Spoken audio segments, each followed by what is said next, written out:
So, what do you hope will be the result of your interview today? I guess really two things that I would love to see happen is number one, that we as people start realizing that we've got a whole lot more in common than what's different between us, and then start treating each other a little differently as a result of that. The other thing is I would like glory for somebody, but it's just not me that I'm looking for the glory for.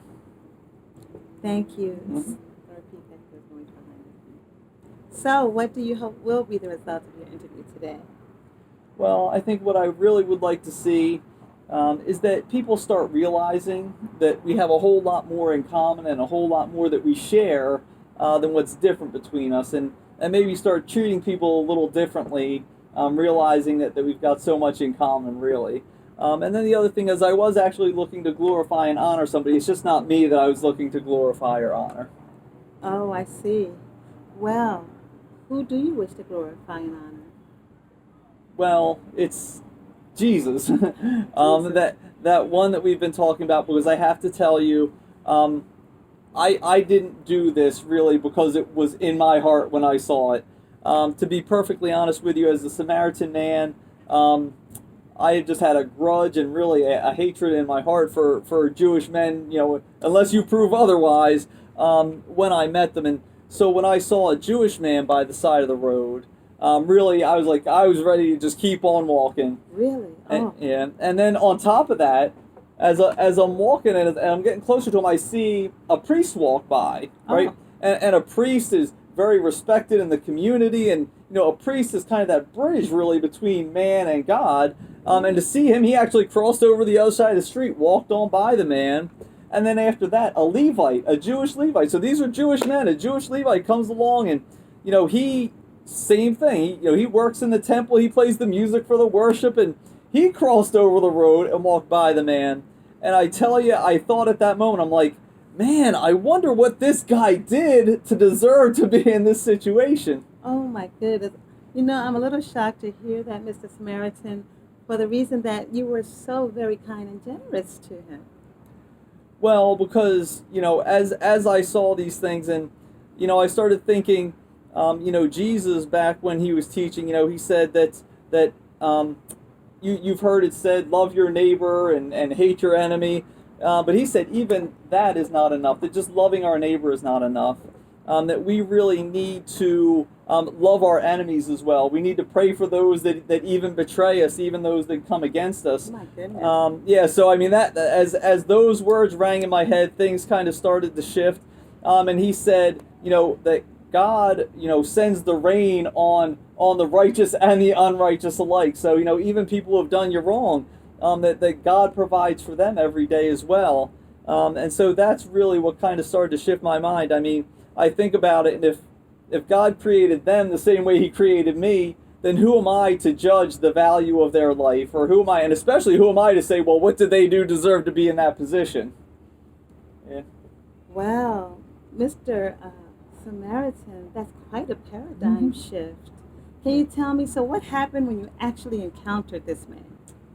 So yeah, I mean, as I approached him, I was walking up to him, and I knew I had some rags in my bag, and I knew that I had some oil in there and a change of clothes. So really, my thought was, as I was approaching him, was that I was just going to bandage up his wounds real quick, try and at least stop some of the bleeding, dress him so that he could have a little bit of dignity. Yeah. But really, as soon as he was up and able to walk, I was just kind of planning on going on my way and moving on to my next thing, and just hope that he got where he needed to get to. But then he started talking to me, and boy, that completely changed the way I thought about it. Did it? How so? Well, because as I was sitting there talking about, I realized that he was me.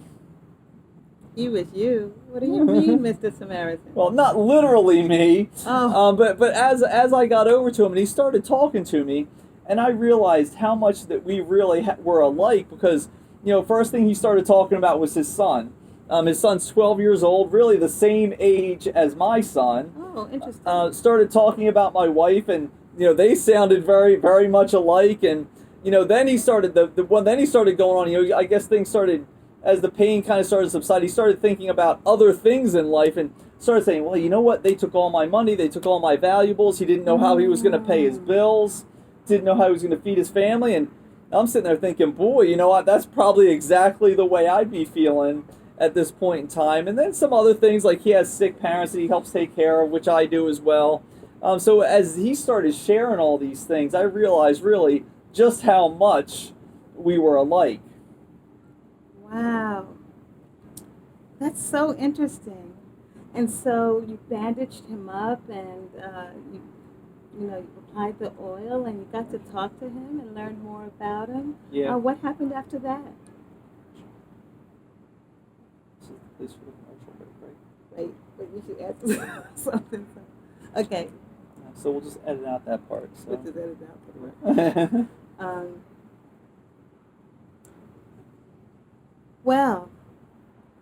well, that's very. Take a look at it. Read it. I mean, No, at this I'm point, just we're trying to editing figure out things how to out. flow from the last thing I said. You said.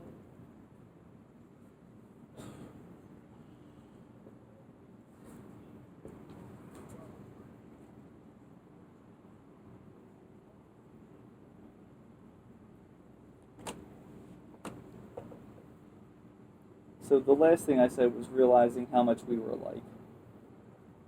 It doesn't matter what I said though, but just saying Okay. we look forward to hearing the end of the story and hearing what happened from here. But right now we have to.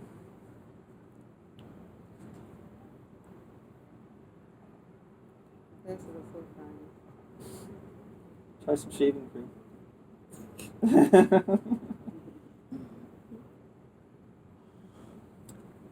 Okay, still recording, Dave?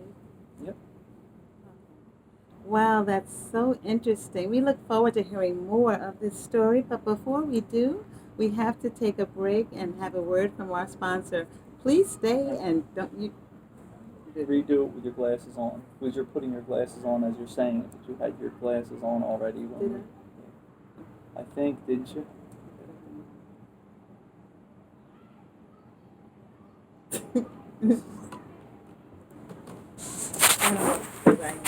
What's that? Yeah. You sure? Yeah.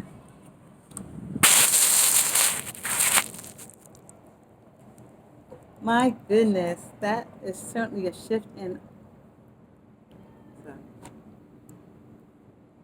How much we're like. So you're just going. That's interesting. I can't wait to hear how this story ends. But right That's now, interesting. I cannot wait to hear how this story ends. But right now, we have to take a break for a word from our sponsor. Stay tuned.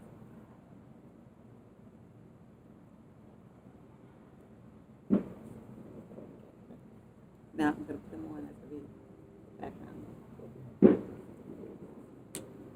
Thank you for coming back and tuning in to more of IKIR TV 6, where we have our guest, Mr. Bueno Samaritan. And just to recap,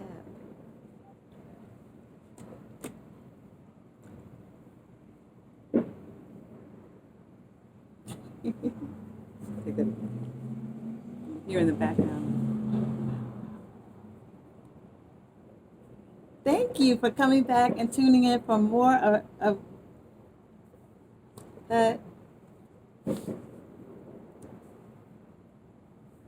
Thank you for coming back to tune into more of IKIR TV News 6 for part 2 of this inspiring story of Mr. Bueno Samaritan. And just to recap, so we have so far that Mr. Samaritan encountered a Jewish man badly beaten and left for dead by the road.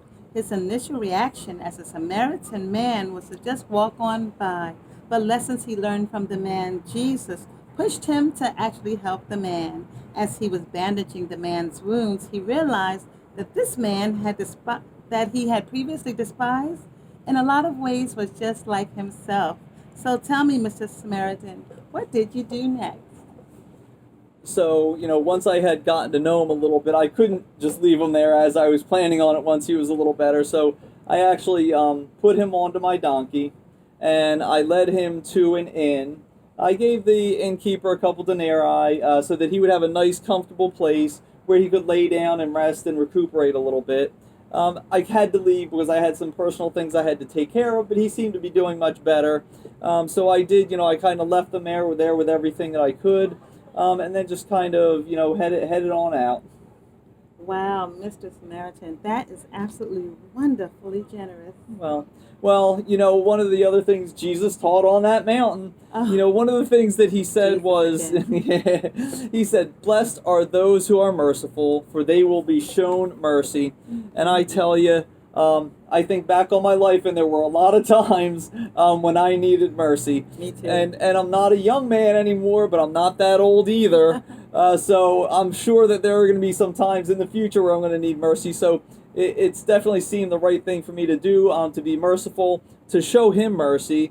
And so even on my way out as I was leaving, I stopped and I saw the innkeeper, and I actually, told him, look, if anything else comes up that he needs that we missed, make sure you provide it to him. I'll be back in a day or two, and I'll reimburse you for any expenses that you incur. Yeah. Wow, sir. It sounds like you were living a lot of lessons that Jesus taught you. Let me ask you now, Mr. Bueno Samaritan, if there was one lesson that you learned that you wanted to impart unto our audience today, what would that lesson be?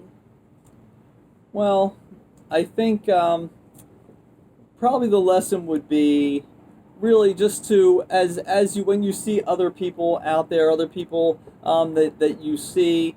That's my turn. Did you have them on when you asked me? Yeah. Put them back on because I got started again. Well, I think that the thing that I would most like to convey would be. We just opened the question. Okay. It sounds Well, like, if we're gonna, well, no, go ahead. I'm sorry. Go ahead.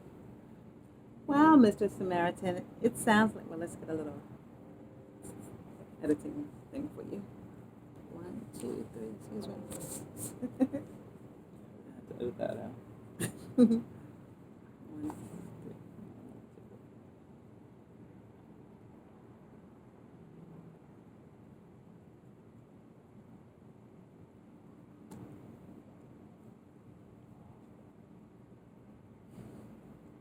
Wow, it sounds like, Mr. Samaritan, that you've lived a lot of the lessons that Jesus taught. Yes, I have.